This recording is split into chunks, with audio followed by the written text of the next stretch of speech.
के सामने अपने दिफा पर फख्र करने वाला इसराइल मुश्किल में पड़ गया।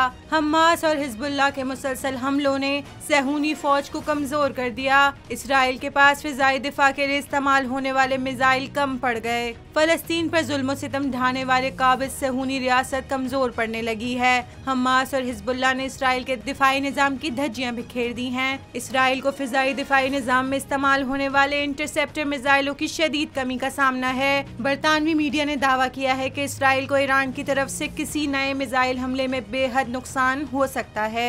इसराइल को दिफाई निजाम में इस्तेमाल होने वाले मिसाइलों की कमी का सामना है। अमरीका इसराइल के फिजाई दिफाई निजाम में मौजूद खला को दूर करने में मदद करते हुए उसे terminal high altitude area defence दिफाई निजाम फराहम कर रहा है। ताहम अमरीकी हुकाम दिफा के साबिक एहलकार का कहना है कि इसराइल को दरपेश इंटरसेप्टर मिसाइलों की कमी का मामला तशवीशनाक है।